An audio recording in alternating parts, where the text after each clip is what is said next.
Hey, I'm Des. Hey y'all, I'm Sai. And we're the co-hosts of Let's Talk Sis podcast, where we truly believe that together empowered women can transform their lives. Join us for heartfelt stories, enlightening conversations, and a whole lot of accountability along the way.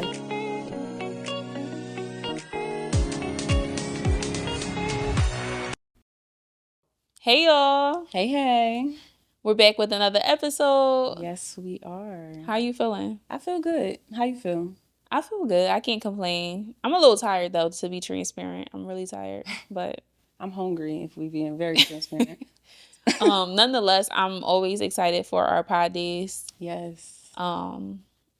So we are doing things a little bit different today. A lot different today, actually. Yeah, if you're watching this, then obviously there's an elephant in the room. Not literally, but figuratively. There's a wolf in the room. It's my Correction.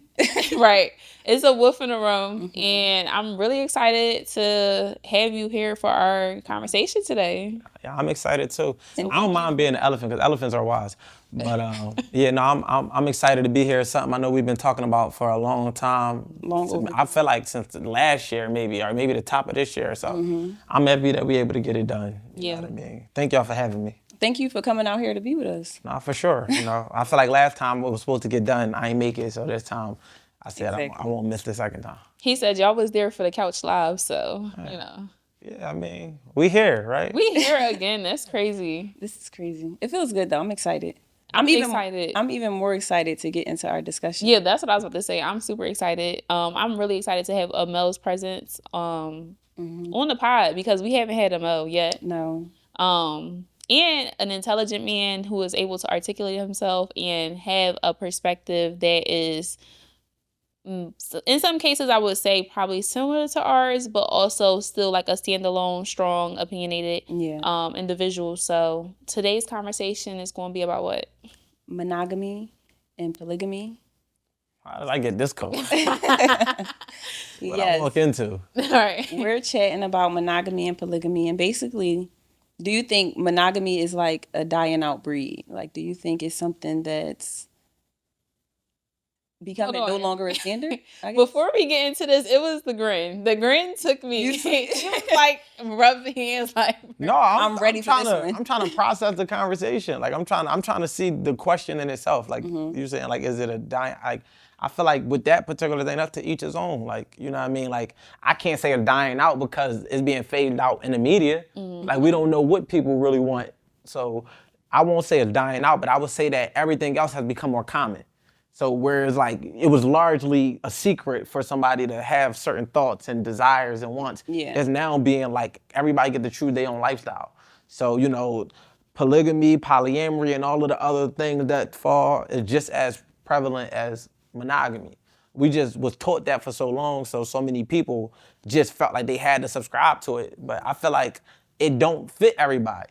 So, and it's like if you think about like, and I don't want to get religious, but you think about Islam and then Christianity, Islam naturally promotes polygamy. So that's that's just a regular practice. But if you go in the Bible, it once was a regular practice, but then the New Testament, if y'all correct me if I'm wrong, because I feel like you definitely like tapped in, but it started to become more the Trinity, the wife and the husband come together and form as one. And then I feel like polygamy just fell off the board. But I feel like it was always people's preference. You know what I'm saying? Okay, so what's your preference? Yeah. I'm sorry to cut you off. I was afraid to elaborate. Yeah, I was saying, it was given. Throw me to the seriously. Like, because you said people's preference. Right. So I wanted to make it a little bit more specific and personal. And I feel like the preference could possibly be subjective based off of circumstance, 100%. Right? But like ideally, when you envision yourself in like, this married man, So I mean, I'm traditional, so I've always desired to be with one woman. Okay. You follow what I'm saying? As a man who has grown to become more self-disciplined and things like that, like I appreciate the work I put in to be able to have that capacity. But when I think about it, like she said, it's subjective and it's seasonal because like I just got out of a situation, so it's like my mind ain't even fully. And now, don't get me wrong, marriage is very much still my goal, but it's like Yeah, I don't know. I understand why people have multiple wives. Okay. Like I understand, and I'm not ruling. I wouldn't rule for it or against it because, like, you just like as a man. See, this is the true thing. This is where I feel like the conversation gets blurred, right? Like if we talking like religiously and all of that, it's the way it's ways that it's supposed to be. If you Christian, it's a Christian way. If you Muslim, is an Islamic way. The practices look different, right? So that's why I don't want to focus on that because depending on the audience, they're going to have their perspective and it's going to be that for what they believe. Yeah. So let's take that off the table. But let's talk about the nature. You know what I'm saying?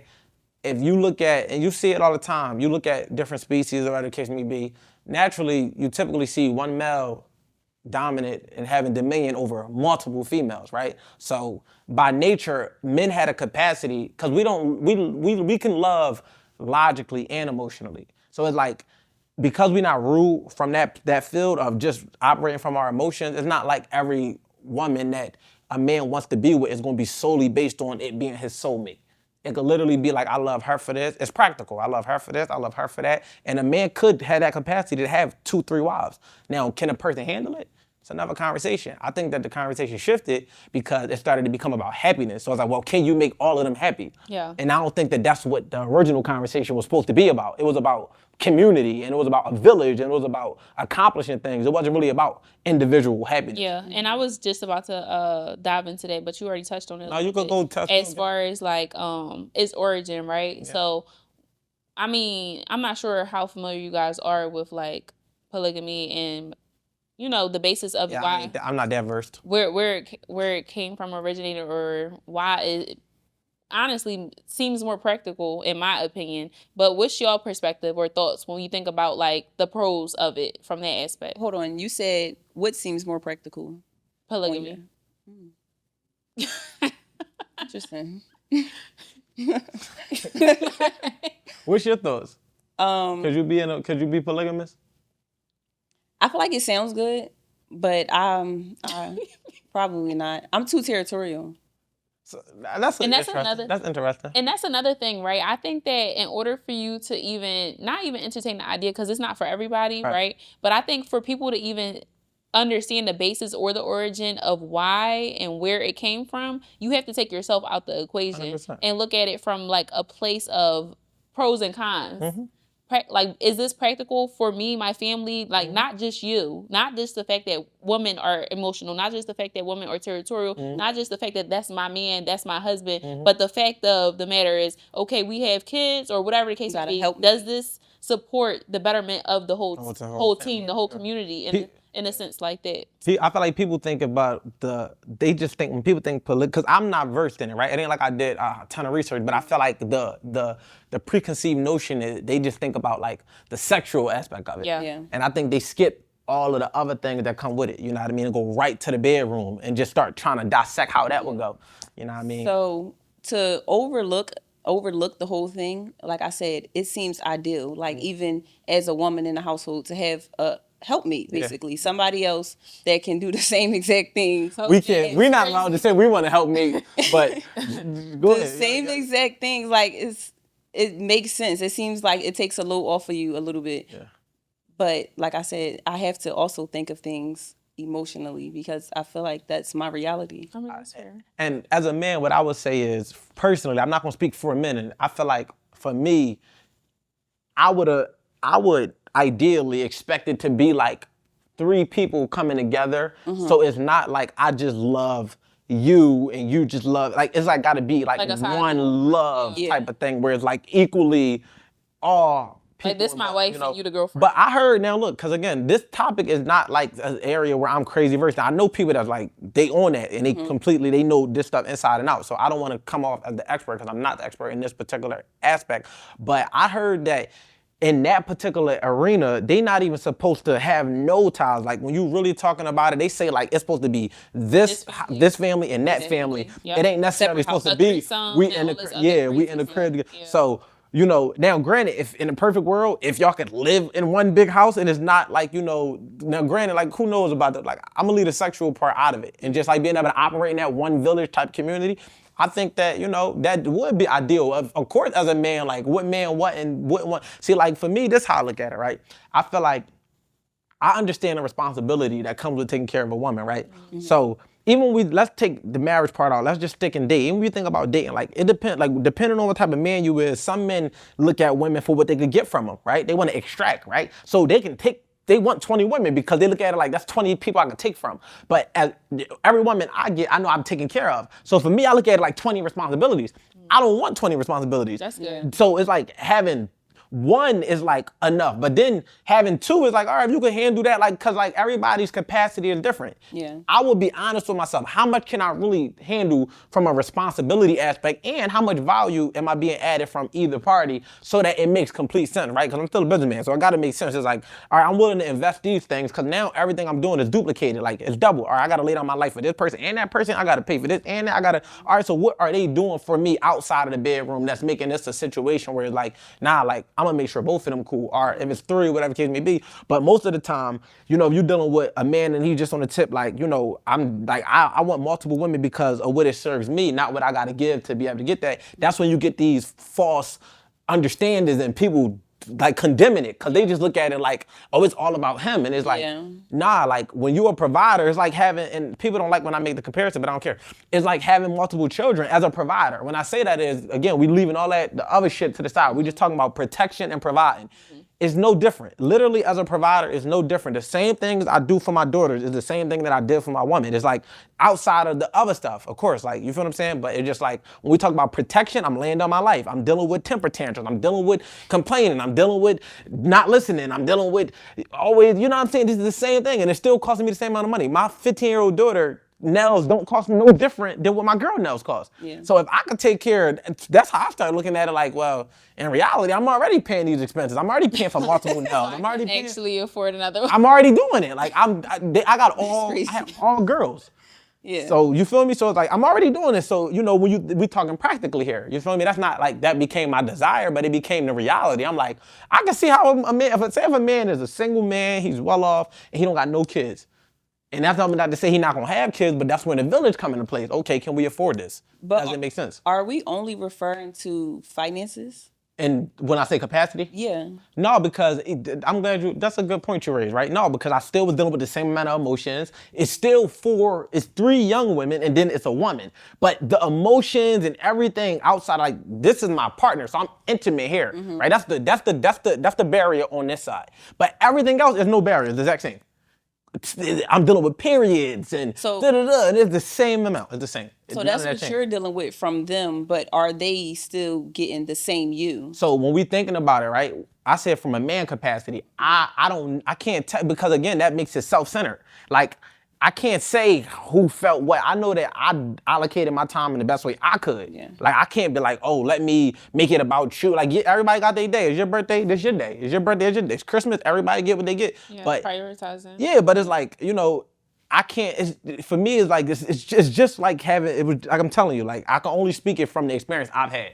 I felt like, yo, I'm spending the same amount of money. The only difference is I'm only dealing here. But it's like, my kids still expect shit. Like, it's not like my kids. My kids would say, I don't pay them no mind. My kids would say, like, you feel me? Like, if he spend more time over there. Oh, why she got that? Oh, it's just like, you feel me? And that's, again, we speaking practically. You know what I mean? I keep referencing that because I don't ever want people to lose sight of the actual topic at hand, because, you know, sometimes people get triggered and they short circuit. Yeah. And next thing you know, they thinking about, they're not even hearing nothing. Yeah.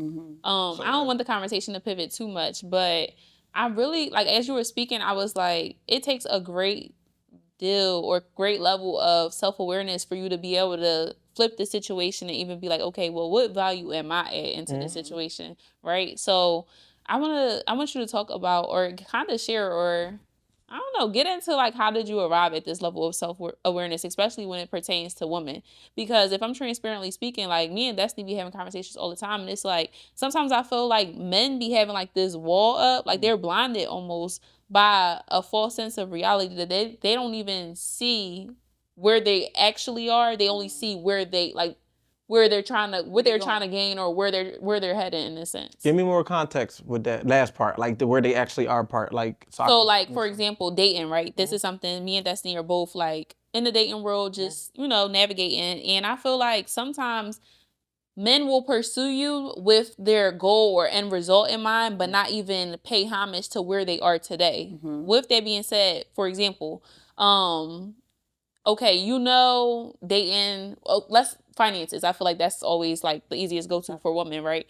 Nowadays. But like even mental capacity and intellect, right? So someone will literally see us on a podcast and having conversations of substance, right? Knowing that they don't have the capacity to hold the type of conversations, but still want to get on the phone and literally what you do or what text you all day, what you doing to death. And it's like you know you didn't have the capacity. No, I think that y'all going into it with a false sense of like what's happening here, right? So people walk in Gucci all the time knowing they don't have the money. Like, you can't stop somebody from coming to window shop. You can only like be prepared for the person that's ready to actually buy. So if you keep finding yourself attracting window shoppers, you can't expect this person to pull the money out. They don't have it. So they're going to take as much time as you give them. They're not going to just be like, oh, I can't sustain this, I'm out.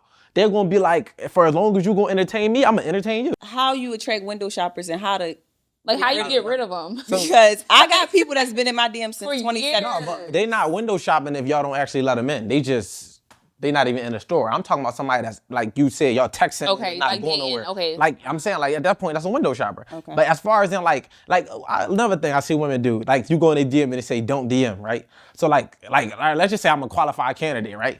All right, don't DM. Right? So just as much people as y'all thinking y'all blocking off, that's bad. Oh, my DMs don't say that. No, I got you, but when I say so wait, when I say you and y'all, I'm generally speaking. Yeah, I know. But because most of the time I'm addressing the camera, I'm talking to the world. But yeah, no, when I say when it says don't DM, like it's like of a job. You walking past a job, you might be interested. The sign on the window say not hiring. Think like they not hiring. But the whole time they just don't want BS employees. So I'm speaking to the ones who do got that. It's like y'all, you say how can you get rid of them? I'm saying don't do that. Don't put the sign up that says don't DM. I'm unapproachable. I'm unavailable, because just as much of a wall you put up for the fuck boys, you put up that same wall for the good boys, because the way we really attract where we at, right? So it's like it's certain experiences I don't attract. Even when I can run into the same woman as the next man, he'll be like, yo, bro, she was toxic. She was the first thing that's going through my mind is that's what you pulled out of her. Yeah. And vice versa though, because it's not like I feel like you got because it's like I hear women all the time be like, well, they hear like what a guy did for a girl and be like, well, how you get that? And it's that's like really true. That's the first thing I thought about. Yeah,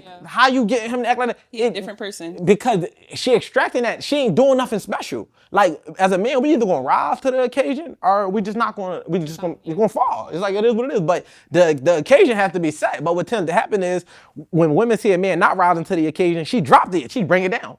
Right? It's like she put herself on clearance and now he could afford you. He couldn't afford it before. That's crazy. And it's like now because y'all got this thing where y'all see an end goal too.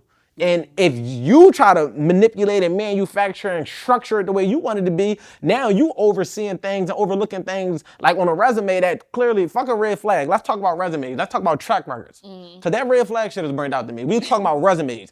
We talking about history. You overlooking it because you think that your picture is brighter than the one that was painted before. And in reality, is like the only way to not attract that is to elevate what you want. Like I don't even I got certain standards within self. You asked me how I get to this point, so I'm gonna tie it. I literally went on that's why I'm not on a self-love journey. I already love myself. I'm on a journey to get stable in a way that will proposition me to be the man I want to be when I'm married, right? Okay. But I don't need to go. I did the self-love journey. I did the fast, and I went without sex. I did all of that. I'm not in that phase no more. But going through that, it was a heavy detachment, a lot from ego, a lot from, an identity that's associated and attached to certain things. And at the same time, more importantly, it was self-reflection, honestly.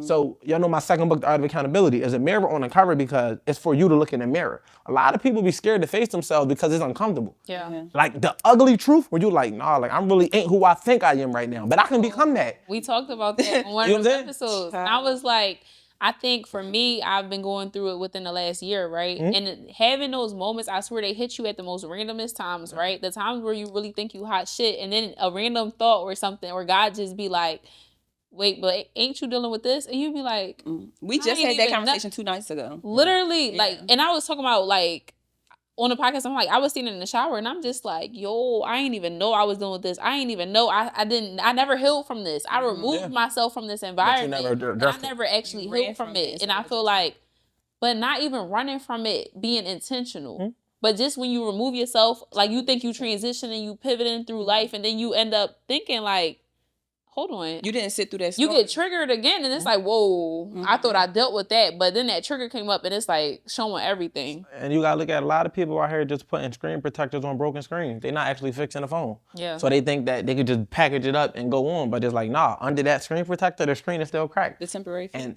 that's what's happening with a lot of people. So it's like, we're not really looking ourselves in the mirror and be able to say like, where do I lack? Like some things you gotta just accept about yourself as what it is. Like certain flaws, because we all got flaws, right? Yeah. Certain flaws are just what they are. But certain things come down to self-improvement. And it's like, you know what? I actually could work on that. Like I could stop talking like that, or I can stop doing this. But this right here is just me. I'm not about to not be me, but at the same time, I can improve in these areas. And it's like, is what I'm doing on a day-to-day getting me closer to what I say I want? Everybody say they want to be married, but what are you doing to prepare yourself for marriage? And it's like, self-love don't really prepare you for marriage. Yeah. That prepare you to work on self. Yeah. You feel what I'm saying? Like, marriage is about getting embedded into a team program. Yeah. You know what I mean? And that's kind of like where I'm at. It's like I always sound marriage minded. Like that's my end goal. I'm not changing the goal because life circumstances have taken place. Because like, and that's what was the difference where it's like, all right, now I can look and like you said, like, oh, well, you said, well, looking at it like, well, I'm giving out because I believe that you gotta give to receive. Yeah. So I'm all like, when you think about it, right? Like poor people, they say, you know, poor people ask what it costs, wealthy people ask what it make. So like, take it out of from the finance part and just think about when it comes down to giving and receiving. I'm not about to ask me what it's gonna cost to get the woman in my dreams. Yeah. Yeah. I'm looking at the end goal of what I want, and it's like, okay, Return on investment. when people think about sacrifice, we always think about giving up something we don't want to give up. That's not necessarily sacrificing. Sacrifice is giving up something of a lower nature for something of a higher nature. Are you willing to give up lying to be trusted as truthful? Are you willing to give up, you know, doing a half-ass job to gain a client that's gonna pay you a lot of money? Are you willing to give up being deceitful to have a partner that can, you know, can stand, you know what I'm saying? So it's like you giving up something of a lower vibration for something of a higher vibration. Yeah. So when I looked at all the things, I'm like, okay, I have to sacrifice these things because they don't serve me. So yeah, I can have access to this woman, I can do this, I can do that, but that don't serve my bigger picture. So I gotta look at it like, as a man, what do I want from her, and what am I willing to extract from me in order to be able to do so? And that's both good and bad, like, because it's an investment. Like, I understand that. That's how I look at it. And as a man, you watching this, if your girl ain't completely clueless when she around you, then she don't trust you. Because one thing that is common, well, I'm gonna tell you what I mean by that. Women don't have to think when they're around a man that's a solutionist. That's very true. She becomes so excuse me, lady. She becomes so stupid. Like, you're like, what the fuck? How the fuck she got 2 degrees? What Turn the your fuck is brain right off. She's fucking. But that also lets you know that she trusts you, because like her fight or flight, her hyper awareness, her hyper protecting, the need to control, all that shit is fucking gone. And the only person that can fuck that up is us once we get it. Granted, some of us start behind the 8 ball because of past trauma, and that's not fair. But when we get it, and I value that too much to fuck that up. Yeah. So, you know, I know it. Like, all right, I'm playing from behind the 8 ball, which I don't plan on doing too much. Like, ladies, y'all gotta get that shit together. Like, I'm not playing behind the 8 ball too much to move forward. But when you playing behind the 8 ball, you understand, like, all right, I'm coming at a deficit. I'm had to work a little harder because I'm dealing with broken glass. Yeah. But once we restore this, I'm not about to be the one to shatter that motherfucker. It's him putting his shameless plug in there that he looking ain't doing for it. a prostitute. I never said I don't think I'm dating right now, though. No, but I'm dating. you plugged yourself. I haven't dated yet. You let them know that you Right. out here. That's what y'all receive. It's so good to get, Listen, like, all right, so I'm wait, listening to how I women have a receive it. question. Go ahead. So I want to take it back just a little bit to where you said when you sometimes look in the mirror, and we all have flaws. So some things, you know, like that's just a flaw that I have, but then other things it's like, oh, I could work on that and change that. How were you able to decipher the two? Because I feel like that's something we talk about a lot when we even talk about accountability. Yeah, facts. And I think a lot of people use that as an excuse with that's just me, that's just who I am. Sure. All right, I get, that's perfect. I got you. How were you able to? All right, so like, I'm 5'9". That's just what it is. I would never be 6'1", 6'2". I can't change that. I'm not gonna go get knee surgery and heighten that's just me. But I can always develop my character. I can always, you know what I'm saying? So it's not, it's more so like a woman might look and be like, I got this scar on my stomach from having a baby, and she might hate that about herself. But you gotta learn to love that about yourself. Like, for instance, my nose, right? I was born like this, right? So it's like, I had to learn at a very young age to love my appearance, but so ego wouldn't take me. And at through my teenage years, it was about how much money I was making. I was making a lot of money at a young age, so I used to that was my defense. I get more money than you broke your shit. When I was younger than that, before it was money, I was smart. So like I would tell my brother and them, y'all ain't going to college. Y'all niggas ain't gonna never be shit. Like that's how I would talk, because they would talk about. But once you develop the self-love and you start to love everything about you, it radiates through your energy, and then other people find you attractive, right? So that's the part of yourself that you accept. Like, you know what? This is who I am. This is what you know what I'm saying? Like, I'm this fast. I'm this tall. I'm this, you know what I'm saying? Like, your anatomy is your anatomy. Like, you could be like, I don't like the size of my chest. Like, I'm not saying don't go get them done. You could do that, because that could be changed. But I'm just saying, if you don't, that don't mean it's something wrong with you. You can accept that about yourself. Some people just want to be like, no, you know what? I actually wanted to do this. I wanted to get my teeth done. But not getting them done don't make you less than. Yeah, don't you follow what I'm saying? It's a self thing. Whereas though the things you can work on is like, yo, you know what? I gotta be intentional. Like, I have to be intentional about being a better dad. It's not about, because as men, like, see, women and men have two different types of delusions. Like, sometimes as a man, our delusion can come from a standpoint of feeling like our efforts are enough. And it's because we know how hard we trying, but we never take a time to see how our efforts are being received or perceived. So my kids don't understand how hard I work to get them what they want. They don't understand why I'm tired when I come in the crib. They just want dad. So I had to, and it's crazy because I was just telling them just recently, I'm like, yo, I was like, Dad, I'm sorry if I've been being a little mean. My daughter was like, you ain't mean, you just been busy, right? So now I've been busy, I'm traveling, but I make sure I dedicate time. When we FaceTime, I'm on FaceTime with her. I sometimes, like, because they was at my crib, they was living half and half, it just go, you in your room playing on the iPad, whatever. But now that I'm on the go way more, it's like I'm intentional about the time. Like, and with my oldest daughter, the same thing. We have an intentional conversation. It don't got to be all day, every day. But when we talk, we're going to talk. And I think that matters a lot too. And people don't really understand that when it comes to like being efficient and effective in time management. Yeah.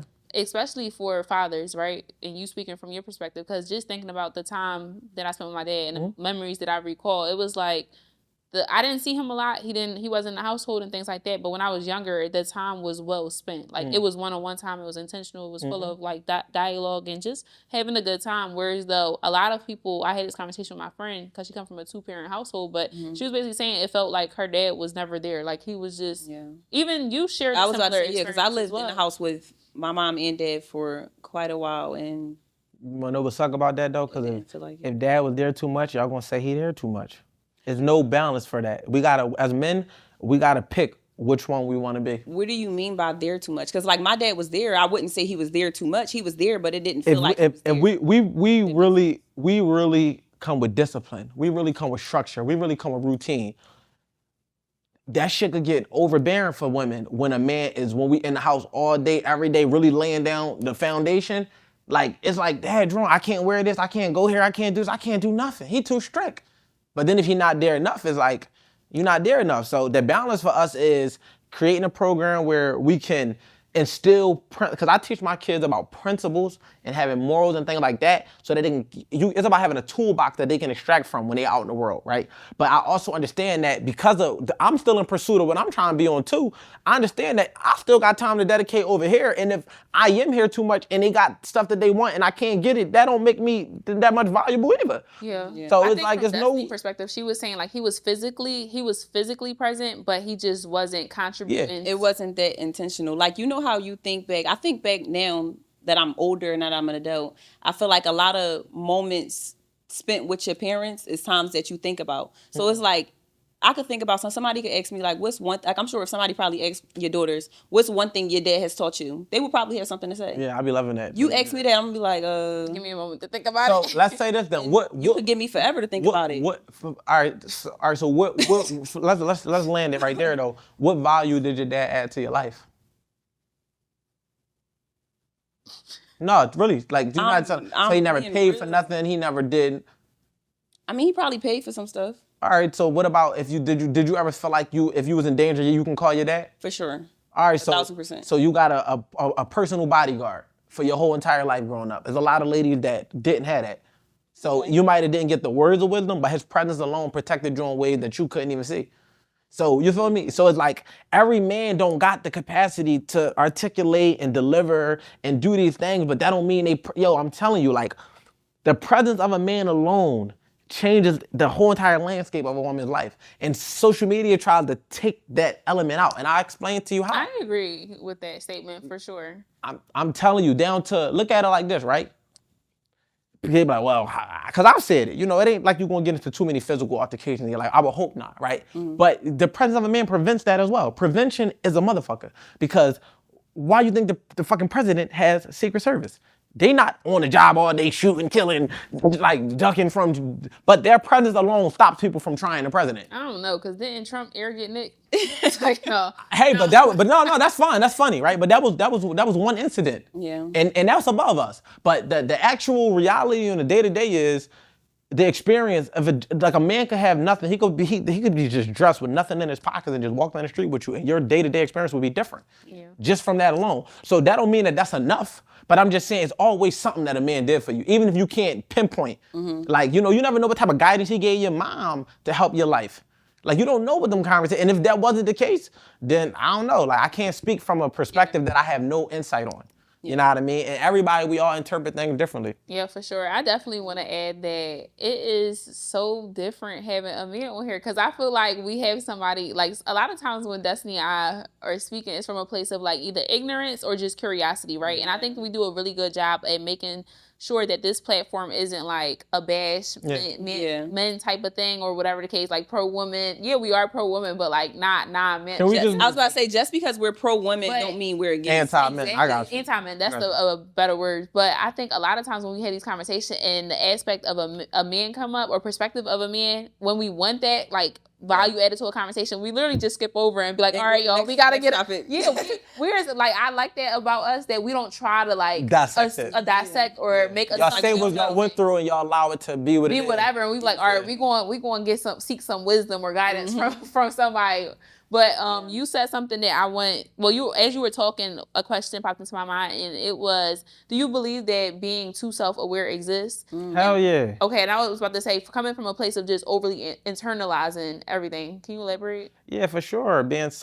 For sure, because you can be hyper aware, whereas like you noticing things, and depending on where it stems from, your trauma can make reality out of things that's not really reality. Like that don't mean you're not seeing it, that don't mean it's not happening, but where you're pulling your information from is from the perspective of your pain. Yeah. So you're seeing things because it's through that perspective, it's being filtered out to make you think that this is a familiar situation, and you think that your intuition is kicking in, but really that's just your trauma triggering you. And the way that you kind of assess that is you gotta start, like a lot of people voicing their hair work against them. I just got my voice to work for me. No, like, seriously. Like talk about it. Please. My voice works for me now. Like even like I could be reading the comments and they could be going at me, right? And my voice like, you gonna let this motherfucker get you mad? Like, go look at it. You gonna get it sometimes. You gonna get it some energy. So now I'm holding myself so accountable internally that it don't even allow me to give it energy.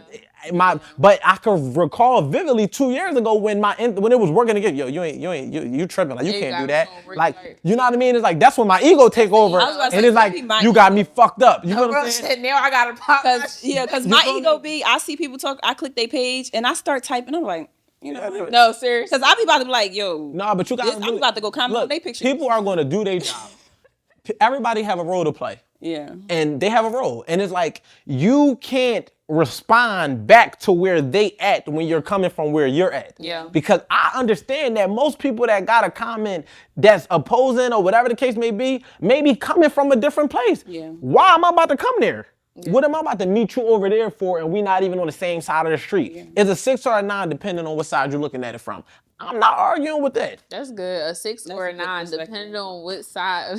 I'm not arguing. I'm not about to argue. I see what I see. You see what you see. Perfectly fine. Yeah. 2 things can be true at once. That's true. And that I think arriving at that point really came with maturity. Just understanding that perspective really shapes our life, like the way in which we view life, right? 100%. Another question that I want to ask you. Did I answer that? Yeah, you did. All right. Hit it right. Yeah. But another question that I had was, do you believe in soulmates? I believe in soulmates more than I believe in soul ties.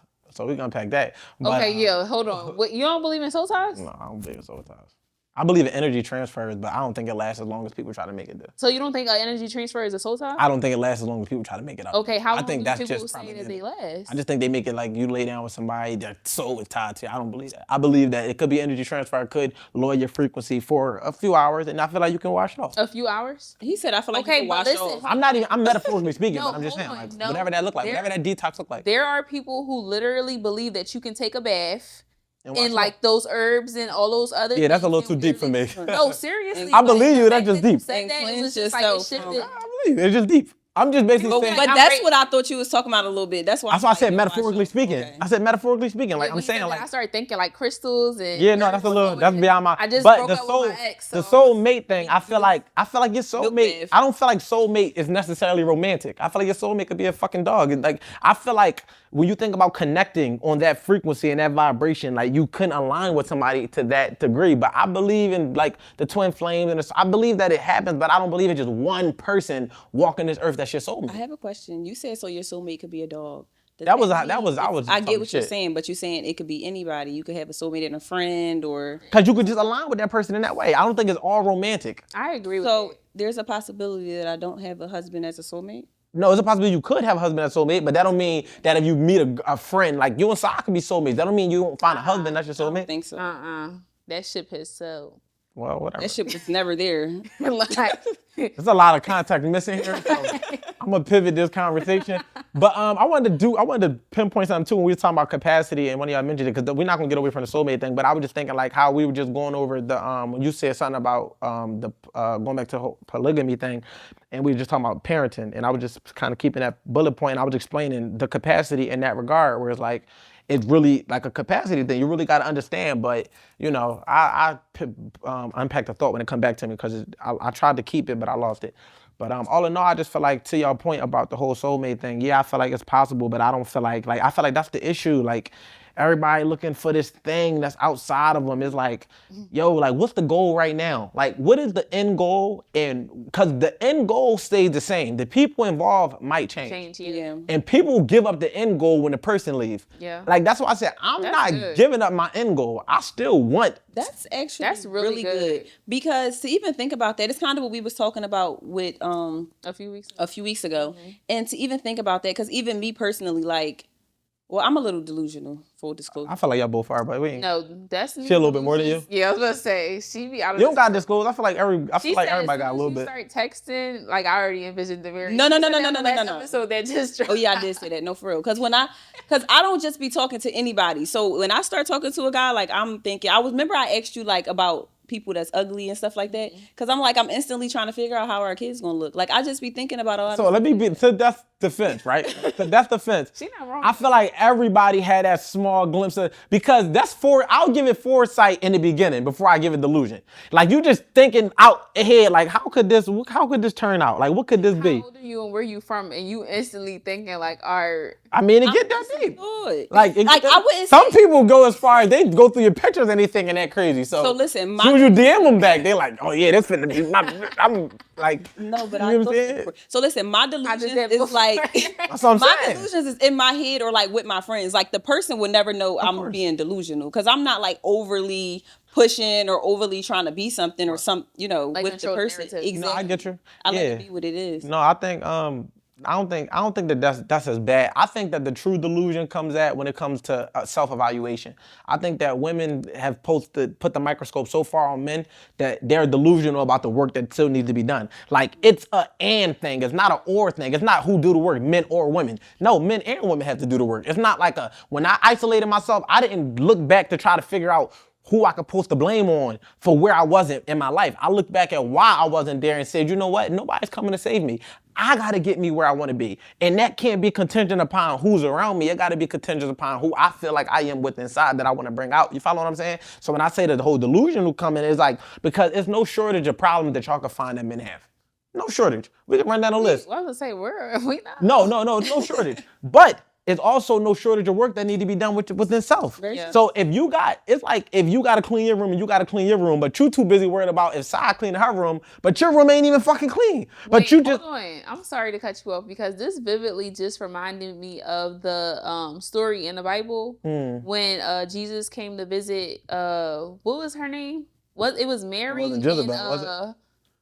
Oh my gosh! And he was there, and the other. No, what's the other chick? What's Jesus' chick Was name? it The sister was too busy cleaning the house, and she was like, Jesus, basically like, Jesus is coming, and you're too work, like you focused on cleaning the house. Like, why aren't you cleaning? Why aren't you cleaning? And the other sister was like, you in the presence of the Lord, that's all knowing. Like you need to be focused on the fact that Jesus is here, and not focused on the fact that the environment is. Oh my gosh, why can't I remember this? We just went over this week. Yeah, but I feel like, so look, I get that, right? But I'm on a plane of accountability right now. So like in Jesus' name. No, but as far I want to keep the conversation on accountability. What I'm basically saying is I get the correlation, but I want you to land a plane on it. But to land a plane on that, I feel like that's what's happening a lot. Like everybody's in a living room arguing about whose room is dirtier. And nobody's just going back to clean their fucking room. I clean my room. So when I bring a person into my space that got a dirty room, I can see it and I don't have to deal with that because I'm like, all right, like either you gonna start cleaning your room up or I'm not fucking with it. Because I already am doing the work. Like if something fall on the floor, see, once you do the major things, if something spill, you just clean it up. But I did the heavy lifting, right? I did. And then another thing I'll say is a lot of people are outside of relationships talking about relationships. So what I mean is it's not about being single. I'm talking about people aren't even giving themselves the opportunity to experience a relationship, to even see, because one thing I'll say about myself, right? It was so many things in me, because I did the self-love thing. Remember I said that? Self-love journey, come on, like all the stuff I'm talking about everything you could think about, reading books, doing this, doing that, I have everybody on it, right?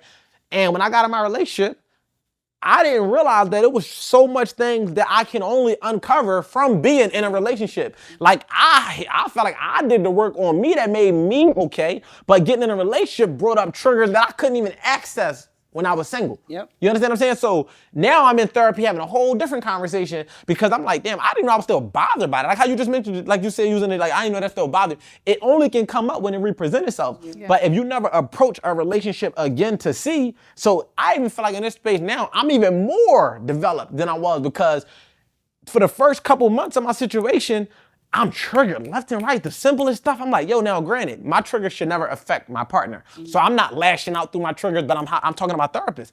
Yo, like, I don't know why I'm tripping over this. That's normal, Naiym. You're triggered because of this, because of that. That'll help me regulate my emotions and helping me process my thoughts. And then by the end of it, I'm like, all right, I know that these things don't bother me no more because the same things are happening and nothing is happening within me. I'm no longer reactive. But I would have never been able to, like, that's why I said, like, I don't know who I was talking to, and I'm just like, I don't need to go on another self-love. Like, I'm ready. Like, I did what I needed to do. I got deep in the crevices of the pain that was like dormant. Yeah. It was because when you dating, you don't even open yourself up in certain ways to even give a fuck for things that even matter. Just, are you on to the next? Yeah. But when you finally let your wall down and your guard down and you become extremely vulnerable and like to the point where it's like, I'm allowing you in, oh yeah, like you start to see things within yourself that you never exposed. So people aren't even giving themselves that chance. Everybody just like, oh, red flag, I'm out. Like, give it a try. Yeah, I want to speak to something you just said when you was basically saying like exposure. Like what I needed to work on or my triggers was not really available or evident until I was exposed to being in a relationship with somebody. So that makes me think that there is no such thing of like being ready for a relationship. Exactly. Outside of just like being in a relationship. Loving yourself. Loving yourself allows you to not settle. Right. That's all it do. It allows you to be like, you know what? Like I'm better than this. Better than this don't mean I'm better than you. Yeah. It means I'm better than this. Yeah. Like, you know what? I deserve this. Mm-hmm. Like, I'm better than this. And we just dropped the episode, Does Ready Even Exist? Yep. And we were literally coming from a place of just pouring out. I feel like that episode was so much like self-discovery, like in the process and just unpacking. Like, and we was just like, wait, ready doesn't actually exist. No. And because you'll never really be ready. Lean on the experiences of the past and lean on the spirit that lies within you that's empowered by God and live and let God. Yeah. Like I just was saying this to you. You can't control where God put you, what he put you through, and who you, so many people say, I love myself, right? But then they'll tell you everything they hate about what they went through. It's impossible to love yourself but hate the things that you had to go through to become yourself. So it's one or the other. Either you love yourself or you don't. Either you trust God or you don't. See, because you can't say you trust God, but it has to go your way. Oh my gosh, I was just telling Destiny what she told me the other day, right? But actually, I think that was yesterday. Last night. So, I want to be transparent because y'all know we always keeping y'all updated with what's going on in our life. But needless to say, we I don't know. I had got promoted at work, right? And I was literally like not going to take the promotion because I just felt like it was not, I don't know, like it was not handed to me or delivered to me in the magnitude in which I expected it to be, right? And I was literally having a conversation with with Naiym, and I was like, yeah, I'm going to tell him, yeah, it's cool. I'm happy that y'all see this in me, but I'm not taking it. And he said something that humbled me so much. I had to tell Destiny. I told my mom. I told Destiny, everybody, because he said, okay, yeah, okay. So you going to ask God, you telling me that you prayed to God for something, and then you going to tell him that you don't want it because it wasn't wrapped up in the bow, wrapped up in a box with a bow on it, how you wanted it. And I was like, ooh. Yeah, you gotta clocked. You gotta, you gotta think of it like this, man. Like we as men, we grow up playing sports, right? You want the starting job, but in reality, something has to happen to the starter for you to get the position. That don't mean you wish ill on that person, but you're not. If you're on the bench, you don't become first string unless the starters transfers, get injured, or just plays so bad that you are the best fit for the job. So you wanted the position. The only way it was going to become yours is if it became vacant. How it becomes vacant don't matter. That don't make. And I was telling her, nothing to do with me. They don't have nothing to do with you. Like that. Like because people scout based on what they see. You see based on what you see. So you might have saw all along. It's just no different than when a man is dealing with a woman and you feel like you the perfect person for him all along, but he just don't see it yet. Yeah. When he finally come available, do you say, nah, because you played in my face with that? Yeah. And that's why you exactly never, what I said. and that's why you never get the guy. But, because niggas don't think like that. I will sit back and be like, yo, she really a good situation and some bullshit. And as long as she don't come out of that doing too traumatized or with a lot of kids or sometimes with a kid. Yeah. I don't give a fuck what, like, cause even when you're dealing with the wrong person, you still auditioning for the right person. I'm still going, like, it's like, I'm watching, I'm like, damn, she a good person. Like, her judgment a little off. She tolerating some shit, but that's just because she don't wanna, y'all got this thing where starting over, and then it's the fear of loss. Like, y'all don't know how to cut ties. Like, it's like, when I say cut ties, I'm talking about with the time invested, with the time spent. Like, you're trying to recoup. I'm a businessman, fuck it. It cost me this amount, I'm not getting it back. The lost cause. Yeah. And I just want to like highlight the lesson in that situation was literally like, don't allow pride to consume you. Because I feel like sometimes we get so caught up in life, like our day-to-day situation or just circumstances that hinder us, right? And in that moment, I was literally shown how I was allowing pride to become an idol, right? And it hit me so hard. Like I was stuck the day after we had the conversation because before I even called you, I was on the phone with my therapist. And when I was talking to my therapist, she was basically helping me like regulate my emotions prior to having a meeting with them where I was going to tell them that I wasn't interested, right? And when I say I was so sure and so certain, I was like, yeah, this is what I'm going to say. These are my bullet points and everything. And then the next morning I woke up and I was like, wow, God really had to show me that I was creating, like allowing myself to be my own idol in that situation. Yeah. And women do that, like people do that a lot, but women do that a lot because we're so emotional. And it had me reflecting on so many other situations that I could have missed out on something that I worked for so long on, just simply because in that moment my emotions triggered pride, and then pride allowed me to make myself an idol. This makes me think about an episode that we had before about self-sabotage and about how you allow your pride or ego to self-sabotage. And it's just like, I feel like most times when we are acting with so much pride or ego that you don't even know about, is unknown. So we claim to be so self-aware and you don't even know that every single thing you're doing is with so much pride. Yeah, I feel like most people are not self-aware. What was I say? I was about to say, it's like you trick yourself out your spot. 100%. Without even acknowledging it or noticing 100%. it. I would say most people aren't self-aware to say the least. I don't even know why people say they're self-aware. Self-aware requires you to be naked with yourself. I'm not talking about literally. I'm talking about like metaphorically, and just like you have to literally be able to look at yourself in a mirror naked. And like, you gotta be, most people won't even write their thoughts down truthfully. Yeah. Cause they scared somebody else might see it. Like, think you journaling. Come on, I've journaled. I don't know. When you first start journaling, you be like, what I start? What I say? Because you scared to even say what you really think. There has definitely been times. I started like that. I got out of that though. When I first started journaling, I don't know why I always used to just be thinking like somebody gonna see it. Somebody else read this. Exactly. Actually, I'm gonna scratch that out. And that's the part of us that don't want to really fully indulge in the things like, cause it's like, if I say like, okay, have y'all ever been the reason that a relationship ended? And I'm not talking about just from cheating. I'm talking about just from like for whatever reason outside of infidelity. Like, what have you ever dropped the ball on a guy where it's like, We talked about that on another episode. Absolutely. How long did it take for y'all to arrive at that? To realize that we were the reason? Yeah. I want to say for me, probably like 2 years. How long did it take you? And I respect that. Let me just say that on the record. I respect that. So truthfully speaking, I don't think I've ever messed up a relationship. Well, the main character. But the thing is though, can you identify things in the area that you could improve? Yes, 1,000%. Because I feel like that's the thing, and I feel like, man. I feel like just simply So as much a I woman, could say. especially being young, right? I feel like when I turned 25, something shifted, right? But I feel like from people be saying their dating experiences don't count in their adolescent years, but like to me, they count, right? And I guess it's because of where I am in life today, and I haven't dated that much.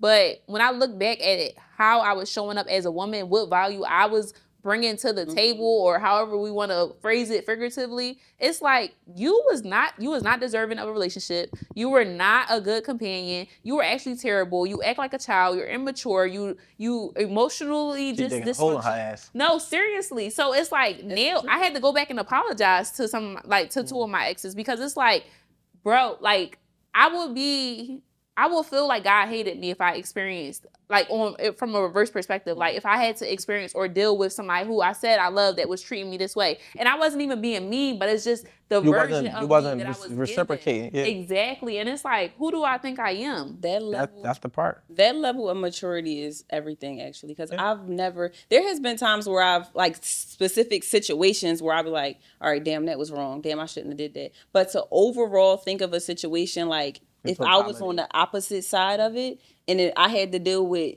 what I was given, Even in my last relationship, that's so funny. I really don't care for like the relationship in totality now that it's over. But even though I felt like he was the main problem or whatever the case may be, and I dealt with a lot, I still had to sit down and self-reflect. Okay, yeah, he was a lot. Yeah, he did this. Yeah, he did.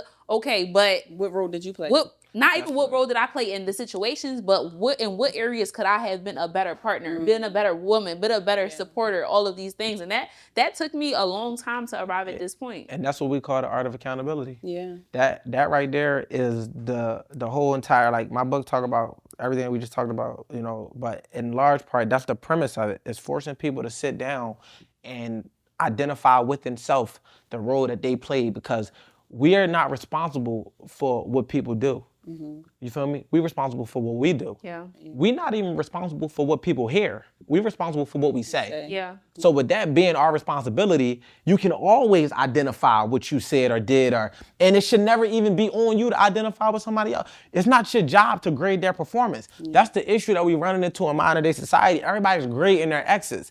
Grade yourself on your last relationship. Don't grade, like, I don't have no desire to grade no exes. Yeah. I'm grading my performance, and my performance comes down to this.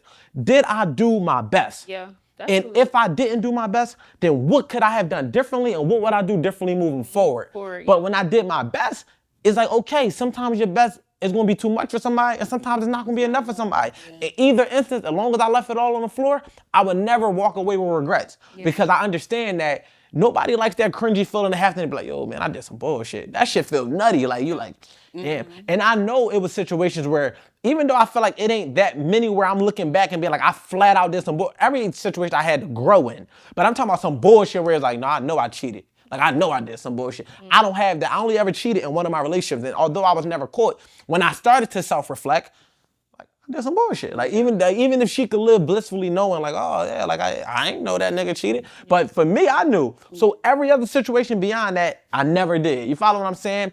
And even leading with in my dating experiences, I always date with my long-term goal in mind, because I feel like you have to prep your product before they harvest. Like, you know what I'm saying? Like, before you see the fruits of your labor, you got to make sure this soil is primed and ready for what I'm about to be planting in it. You follow what I'm saying? I'm not talking about just kids. I'm talking about the information, and then the investment. Yeah. So I always try to make sure that, and I say this so that men are listening can understand, like, I'm very intentional.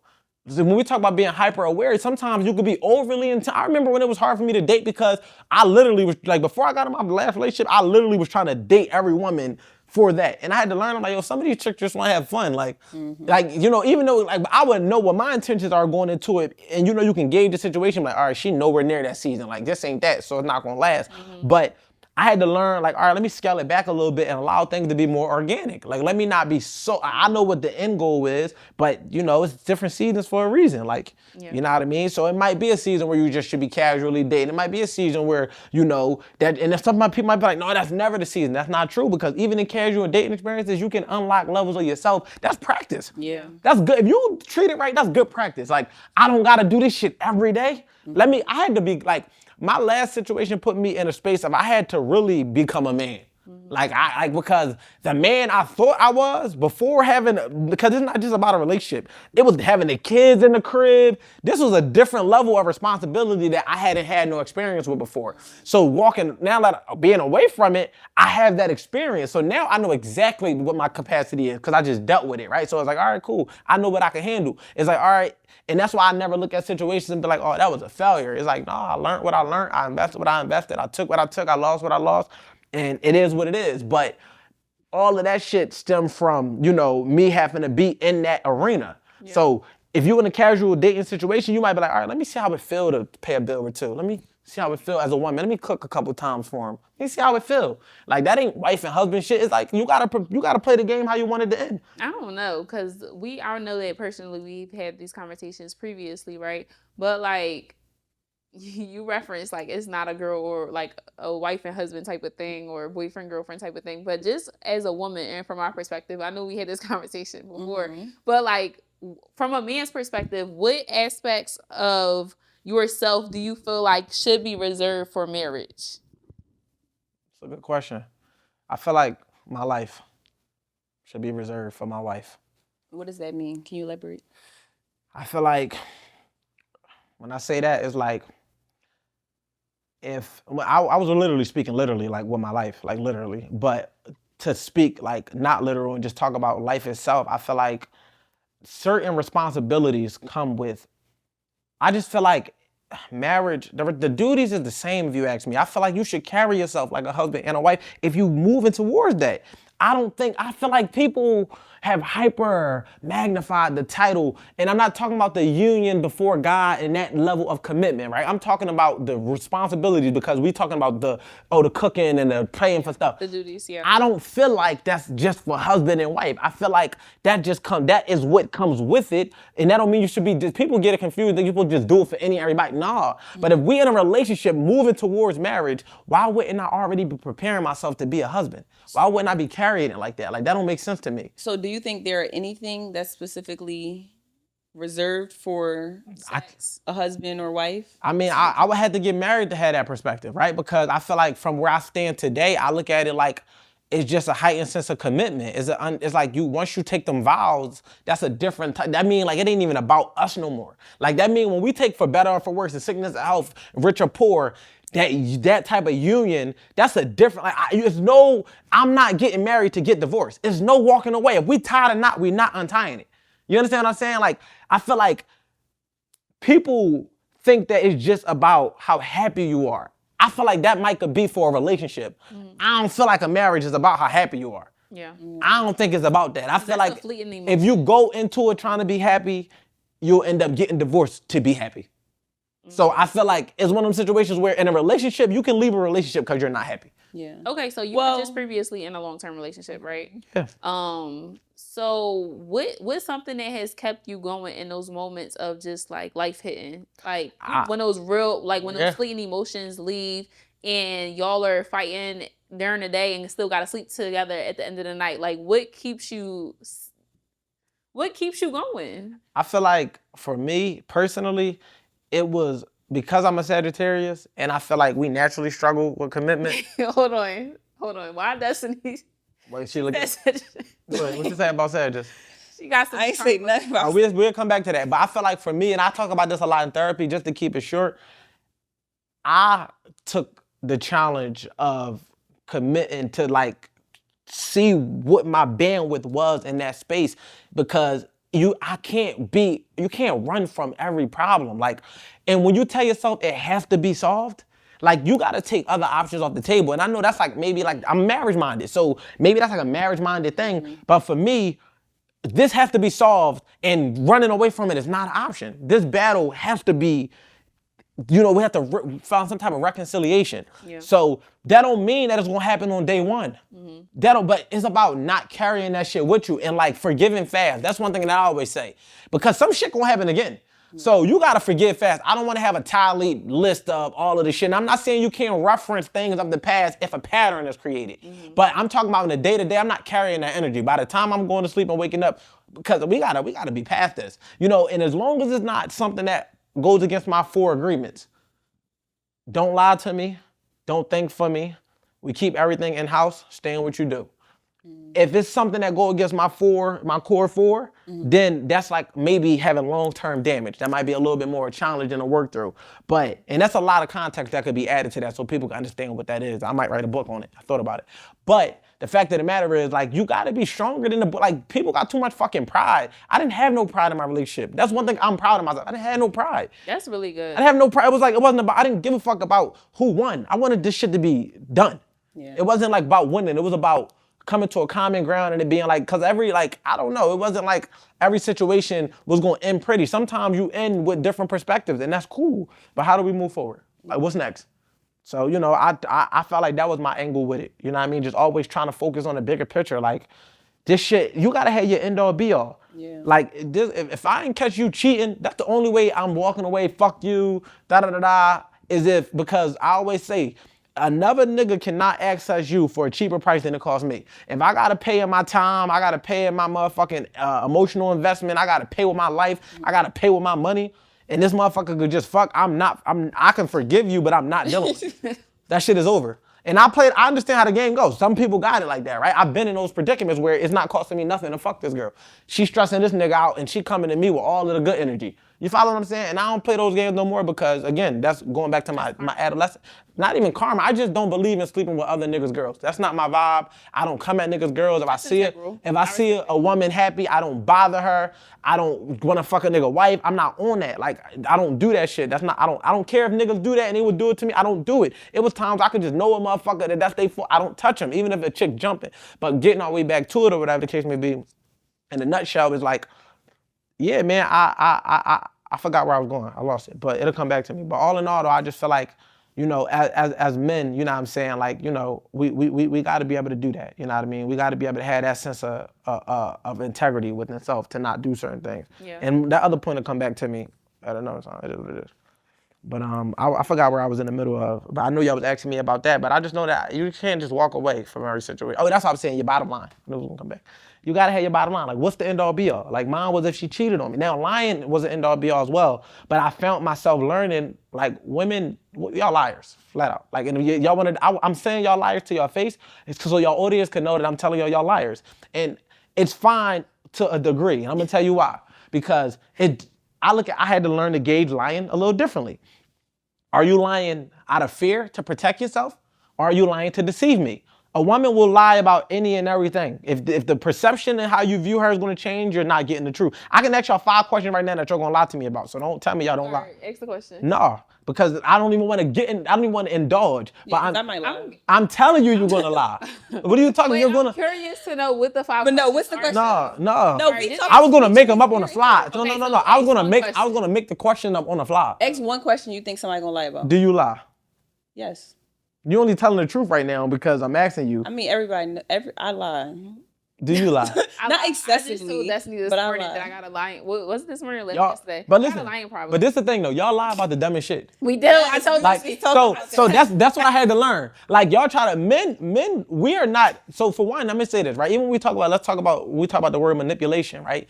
A lot of the times, like, that gets projected on the men. Y'all are way more manipulative than we are. Yeah. We're not even capable of meeting y'all halfway where y'all are manipulative. Well, I'm gonna tell you why though. Because at the end of the day, as a man, I can physically move the world and bend it to my will. Physically, because I'm a man, I have that physical ability to, like, say if I can't get a man to do something, I can punch him in the face, right? I can just beat his ass. Nigga, I told you to don't touch my shit, I'm gonna fuck you up. Y'all don't approach it like that. Y'all have to bend a man with your emotions with y'all words. So it's different. So y'all manipulate the world in different ways. Like, whereas though a man most men is not even capable of outsmarting a woman when it comes to mind games. Yeah. So when men get called manipulative, I laugh because I'm not saying like certain men can't be manipulative, but to be manipulative, you have to be able to think for both parties in a way that's deceiving, in a way that, for one, that's your strength. Your strength is your words. Your strength is your mind games. Yeah. My strength is physical. So there's a man out here that don't even think the way that y'all think. So here you are crafting and creating ways to get your way through manipulation, and the man not even catching it in that sense of the word, because at the end of the day, he don't have to think like that. Like a man you have to manipulate a man to get your way. And I'm gonna tell y'all how y'all do it. Okay, I gotta curse him the fuck out. I gotta cry with him. Or I gotta act like a baby with him. Or I gotta act stern with him. That's all different forms. Yeah, I'm giving that too much. But it's crazy because even as you're saying this and what you just broke down, like you gotta know what you gotta do with certain people. Yeah. It's like, it's so unintentional though. It's the way y'all play the game. Like, I don't never think about it like I gotta manipulate this or I gotta manipulate this person. Like, it's just, kids are the same way. Happens. And then when I'm called a manipulator, I'm like, that actually was manipulation a little bit, but I didn't plan to do that. How else are you gonna? It's the way the game is played. I don't take it personal because how else are you gonna get it done? Yeah. My whole thing is to not be able to be manipulated. I play the game black and white. Look, you ain't even gotta play those games with me because I'm here with it. Yeah. You feel me? Like and I feel like that's what women feel like, oh, you too smart. And that's why women, it's funny because like, I understand, like, because I got the capacity to think that way. If I wanted to be manipulative, right? I could be manipulative. Y'all know why I'm not manipulative? Because you can't manipulate God. True. Like, when I was younger and I used to craft the world to bend to my will and I was getting away with it on the surface, God was getting at me. And I don't fear y'all. I don't fear a man. I do fear God. And because I fear God, that sense of conviction, the way my spirit feels, the way my body feels, if I tell a lie, I don't feel right about it. So I'm not lying because I'm just holier than thou. I'm not lying because thou is holier than me. And he looking down and I'm like, oh, like, I don't want to deal with what come behind that. So, but for y'all want, it's like when you fixate on an end goal, and you crafting a way to get it, the only way to make that happen is to manipulate a situation. You know what I mean? And I can't speak for all men in that regard, because I'm not gonna say niggas don't be manipulative. Like, sometimes we play the game where we know, damn, how that box unlock? Oh, you gotta say this to her. I don't do that no more. But come on, like, you think when I'm younger, I ain't gonna tell a chick what she would. Come on, when I'm younger. But at this age, I don't even wonder if I gotta do that. For me personally, I'm really enjoying this conversation because I feel like it's so many, I've caught so many biblical revelations. Like, even when you was talking about, I don't know, maybe it's just the space that I'm in currently today, and I'm sure it has everything to do with it. But even when you was talking about like how manipulation and just that's just like in our nature and we just do that so effortlessly, I was thinking about the serpent in the garden. That's why he went after you. He went after you. Yeah, he went right for Eve, and I was just like, wow, that he was so intentional because he knew the anatomy of and the mental capacity 100%. Of a woman to know that if I reverse this or word this in a particular way, then it's going to question everything that she was told that she knew at one point to be. Women don't like restrictions. Once it became a restriction, it became a desire. Yeah. And that's just what it is. And it's like, when you understand that, that's why most men attack through women, because women are, like, when we say the weaker vessel, that's not like demoralizing or diminishing. It's more so just y'all got a tendency to put yourselves first. Mm-hmm. And men, we were born with responsibilities. Yeah. Y'all responsibilities really start when y'all have children. When you don't have a kid, all your responsibilities could be put on a man. Every last one of them. Yeah. Could be put on a man. Once you have a kid, that's the only thing you can't run away from, because you are attached to this child. I acknowledge that every day. You know what I'm saying? So it's like, yeah, and I know we chopping it right now, but at the end of the day, like when it comes down to it, like that sense of, I was born with a responsibility. I was taught and birthed that I have to add value to the world. Mm-hmm. So if God said, Adam, make sure Eve don't touch that fucking apple. You don't touch it. Excuse my language when I'm talking about God. I'm sorry. Make sure that apple don't get ate, whatever the case may be. Mm-hmm. But they like, hey, Eve, like, you ain't going. You not gonna have the apple because Adam said it. Who Adam? Adam ain't nobody. God ain't tell you that. God told Adam, and Eve probably ain't trust Adam. Yeah. She probably ain't trust this. This could be a result of what we dealing with today. Adam say, don't do that. I'm telling you, I synced it. I got and Eve like, I'm gonna do it anyway. And then guess what happened when Adam still gonna get held? Now I'm holding Adam accountable because then he eat it after that. Like Adam, I still don't like that. Adam is a simp for that. I don't care what nobody say.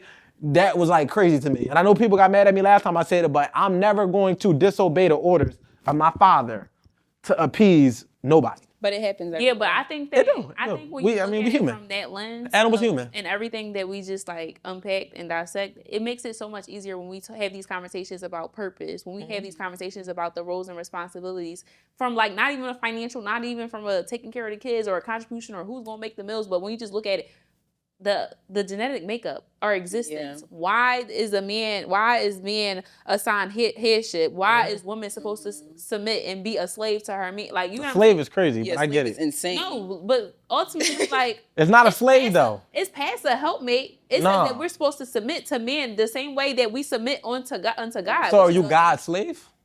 That's essentially. I would say God's servant. I wouldn't say a slave. Okay, servant instead of slave. Ain't too far. Apart. How? Because we serve y'all too. It's a desire. I think that's the only thing that makes a difference. Whereas though in slavery is you're held. That's bondage. Right? It's bondage. But also you got to think about when you die in the flesh and actually give your life over to Christ, you become a slave because his will is near your will. There's no desire for you to pick up and be like, okay, this is what I want to do. Or to the left, yeah, and I think that's the thin line that people don't really understand. But having this conversation, and even the conversations that we kind of went all over the place to entertain, it kind of just. Hold on 1 second. You might have to manually over that book. Yeah, but basically with the conversations that we were just having previously, it kind of just puts everything into perspective. Like, this is the genetic makeup. This is why God kind of called ordained. Called order to the world for it to be this type of way. But we kind of strayed way too far away from what. Because I feel like women are fighting to be equal, but don't even understand what equality looks like. Literally, we talked about this. No, I don't mind. I don't mind. Like, I understand, but it's like equality is not identical. It's not. It's not tit for tat. It's not being petty. It's not any of these things. And we had this conversation. So it's like, play your role. It's like, understand it. It's simple. If you can understand the hierarchy at work, then understand that it's hierarchy in this household. And the respect and the responsibilities that you have at work and the titles you carry do not carry into this household. And that goes for both. I'm not allowed to be the wolf when I'm at the dinner table. I gotta be Naiym. My kids don't know the wolf. They know dad. You know what I mean? Like, so when you thinking about it like that, it's like a woman, if you come in from having a role of having to oversee, having dominion over a team, and you running this and you running that, and then you come in your house and now you gotta get away from, detach from that to have to take leadership and guidance and direction, even if it's against what you think is the best idea or the best. You know what I mean? Because there's a lot of trust that's lacking nowadays, but whatever. But that right there is what's holding people from actually getting the equality they want. Because your goal as women will be different than a man's goal as far as in what's fulfilling. Mm-hmm. So women are trying to step into the man's what fulfills us and then getting overwhelmed and then complaining about it. And it's like, nah, like, just because we don't complain about it don't mean this shit ain't heavy on us. Mm-hmm. You feel what I'm saying? So they like I said this shit on my joint, like, motherfucker think we go to work, we going to Disney World. Nah, just because I don't come in and tell you how hard my day at work was, don't mean your day in the house was harder than mine because the kid was running around and doing flips and da-da-da-da. It's just like, in one situation where it's like, no, like, we got different hardships, but I'm already equipped to deal with mine because I understand that that's what comes with it. There's no such thing as something for nothing. So I understand that if I'm watching my kid, she might do some bullshit. Yeah. Like, I'm not taken back by it. It's like, you know? Yeah. But getting back to the whole equality thing about it, it's just like, if y'all understand that equality just means, like, you're getting fulfilled, you're giving what you got to give, and the person you're with giving what they got to give, and it's a bigger picture, but it's still hierarchy. I mean, the man is become a better leader as a man, and that's your job. Like, become a better leader. Don't expect somebody to follow you blind. Like, do the work and don't settle for a woman that's not following you. Like, I'm talking about, like, do the work though. Like, because it get to a point where that don't mean y'all can't have questions when we say don't question us, but it's just about understanding that this person has your best interest at heart. And if you don't believe he has your best interest at heart, you shouldn't deal with this person. Yeah. Like, if you trust your boss to lead the day at work and you don't ask this motherfucker no questions, he give you an assignment, you do it. But you got every question in the world for your husband, and you actually said yes to this man. And of course, I'm talking to, that's crazy to me. Yeah. That's like, even if it's your boyfriend, that means you said you trusted this person enough to insert you, to impregnate. Some of y'all had babies by people, you know, but when you draw the line at how he decided to run the household. Yeah. Now, you got to have a track record of not being in no bullshit. A lot of niggas, we complain about the chaos in our life that we caused. Yeah. Can't be that way. Like, that's why, like, I think women think that I be trying to be perfect because I don't be doing the common fuck up shit. Like, I ain't about to cheat on you. I ain't about to beat on you. I'm not about to do none of that. I can't say that we ain't gonna have a disagreement. I might yell, you might yell. But even in those yelling matches, I'm not about to tear you down. I'm not about to call you be this, be that. I'm not doing that because I understand that I'm sowing seeds that I'm not gonna want to sprout. Yeah. So if you do some BS, I want it to be because you did it, not because you could say, oh yeah, because he the reason. I ain't did none of those things that you. That's on you. You got to show up and take accountability. Now I can take accountability for what I did wrong, but it ain't gonna be the thing that's common that women can run to. Oh yeah, he was abusive. He was cheap. Nope, not doing none of that. Fuck being perfect. It's about being real. Yeah. So I know we have to wrap this up. So I have one more question. And my question is from a man's perspective, right? And obviously dealing with women who are in the workplace. But do you think that your woman could fully, like 100% submit to you, being as though she has like other people who fulfill that position of hierarchy in her life? Nope. At one point, I probably would have said, otherwise, I allow my woman to run her own business, but my woman can't have no boss. Absolutely not. No, I work twice as hard to give her a salary to work for me. And I don't got to be her boss. But she's not going to have no man controlling her schedule, controlling her income, because he who controls the bank account controls the woman. Flat out. And I'm not having nobody control my woman. She can run her own business and run up her own bag, but she's in control of that money. I'm cool with that. But it's not going to be at his expense. He want her to work holidays so he could take off with his family. Absolutely not. No, this is my relationship. Like, I will work extra hours to see to it that she don't have to. Now, granted, some women have careers, but that don't mean the boss, because I got to always add this to it. That don't mean the boss has that level of dominion. So we got to be careful. I'm speaking to if that's the case. Yeah. If that's not the case, ladies, and you have a boss and you have a job and it's no dominion and you know how to separate and discern and decipher, this don't apply to you. But we talking about the women who literally will come home and disrespect their man, but go to work and know how to submit and talk soft and take direction and don't have no questions. Yeah. But for the women that understand, like, no, this my boss, like for real, supervisor. This is my supervisor. Because this motherfucker, that words matter. Not your boss. It's your supervisor. Boss just give too much authority. It's just supervisor, the manager. It's like, that's a different level of a title. It's my manager.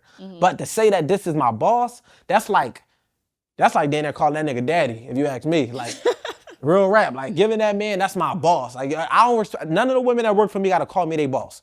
Like, because I ain't your boss. Yeah. Like, I might be the owner of the company. I have a question. It kind of comes from... No, fuck that. I might be the boss. No, I'm fucking with you.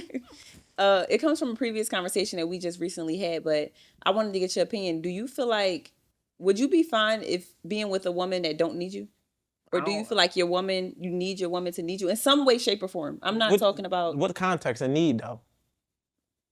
She needs you. Why would y'all be together if she don't need you? No, that's why I said what context. Like, what context? Like, you saying relying solely on me?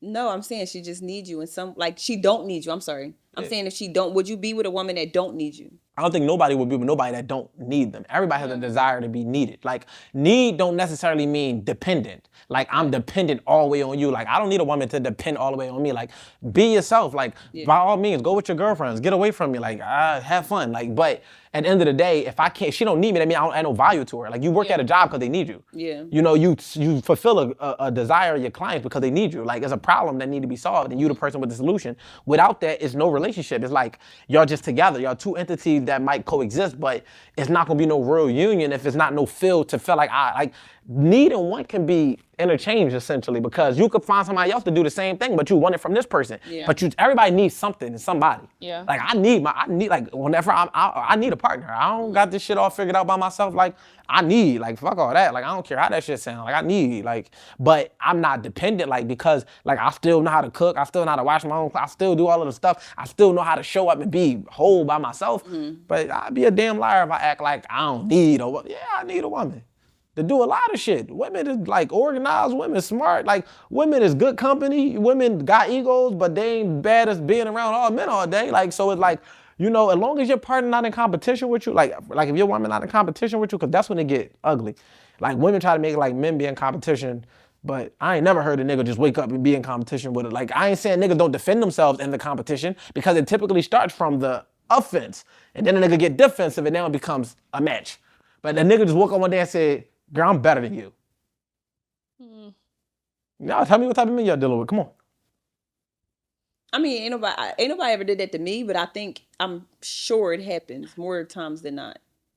I ain't saying that it don't happen. I'm saying that I don't think a man initiated it. I ain't telling y'all what the war became. I'm saying that based on growing up around men and being a man, I've never been a part of a discussion where it was centered around what women were good or bad at. It's always women inserting themselves into the conversation, because most of the time, if I'm being real, with all due respect, niggas don't even compare themselves to women. Like, niggas don't give a fuck. Like, if you got some shit going on over there, men be more in competition with each other than they ever will with a woman. It becomes that when a man finds himself on defense defending his manhood to a woman. Now he's trying to explain to her where he at and why he's better.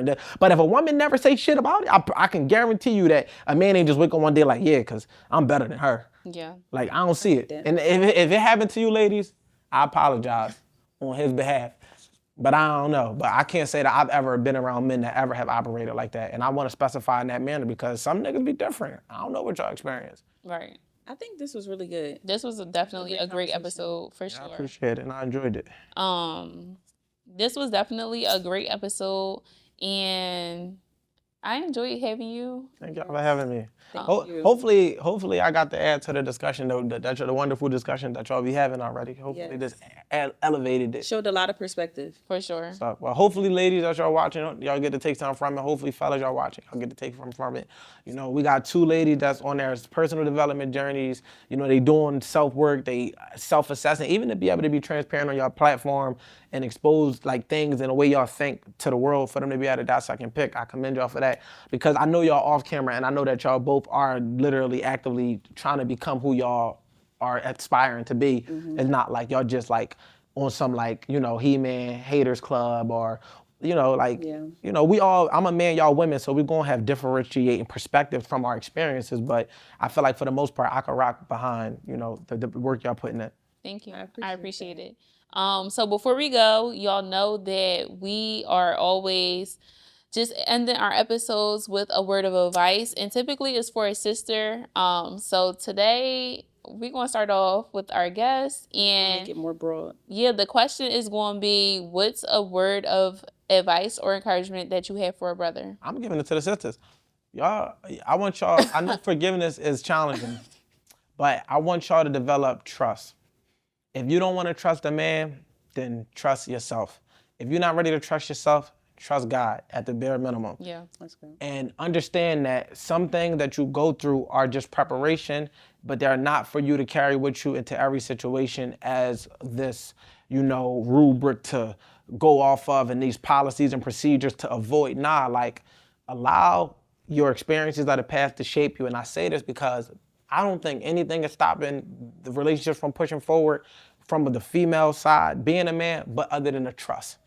I feel like trust shows us a certain level of respect to a man. When you trust us, it makes us feel appreciated in ways that go unsaid, because we know that if you trust me, that means that you won't question me. And when you don't question me, it allows me to operate fully in my creativity as to how I can provide solutions for you to make your life better. So I want y'all to develop more trust. As men, I want y'all to develop more discipline, become more intentional, and learn who you are as a man so that when you are pursuing a woman, you can understand what your intentions are. Even if they are not to marry this woman, at least you go into it knowing so that you don't have to manipulate and play the game in a way to get what you want. You can still get it by being transparent, and you will attract a woman that can help you build your tribe. So, you know, the discipline aspect is start asking yourself, is it worth it? Is she worth it? Because a lot of y'all invest so much time and energy into people knowing that it's not even worth it. Like, you gotta ask yourself, if she get pregnant, am I willing to deal with her?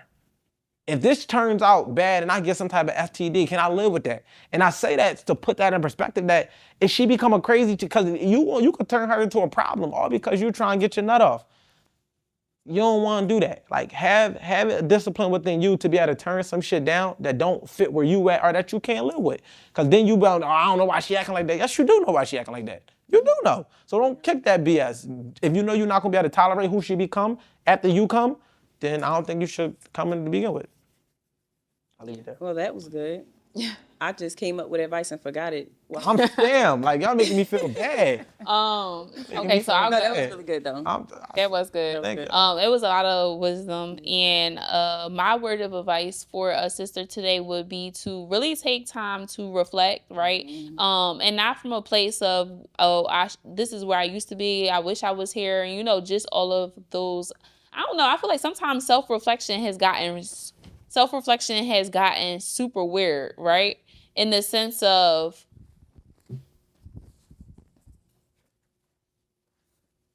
okay. My word of advice today for a sister would be, I'm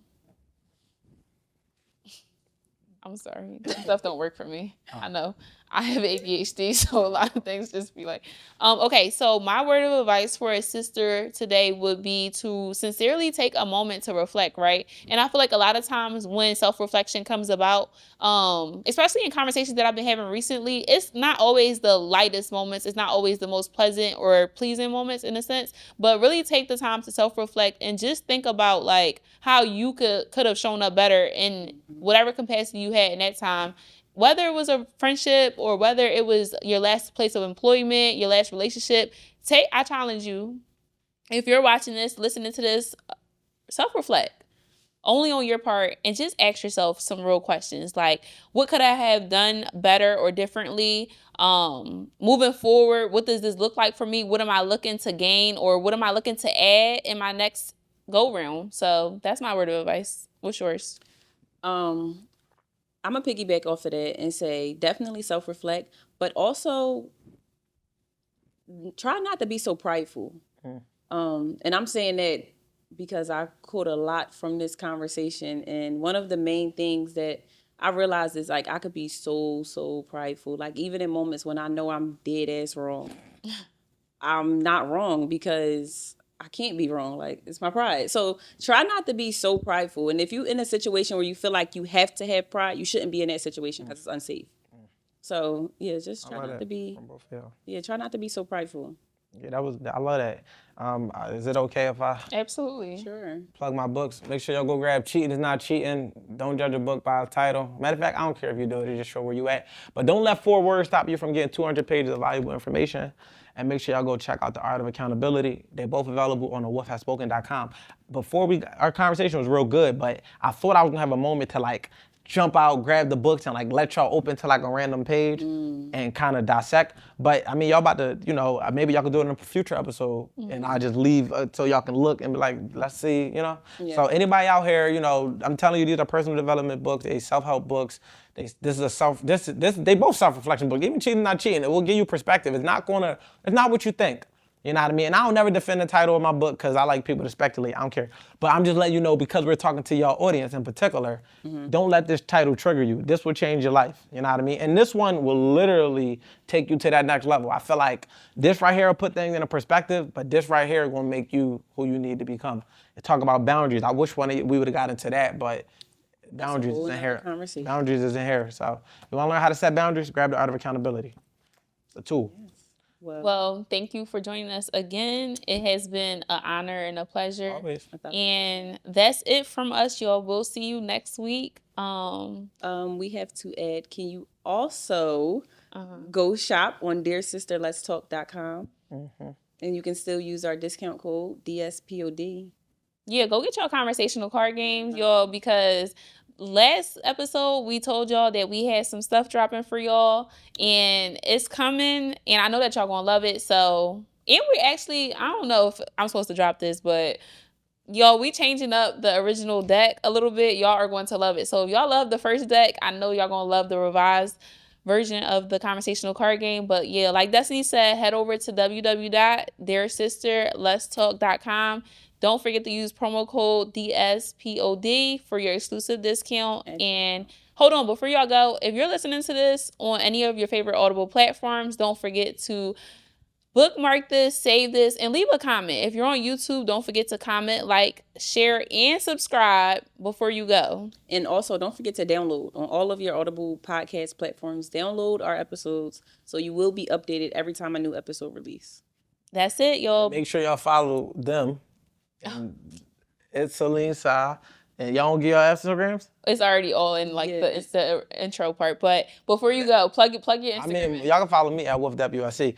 But, I always plug it because you never know at what part they might catch their attention. Yeah. You know what I mean? So, yeah, follow me at WolfWSC and check out my podcast, the Wolf Has Spoken podcast. Y'all see them on there eventually once they come back to the city.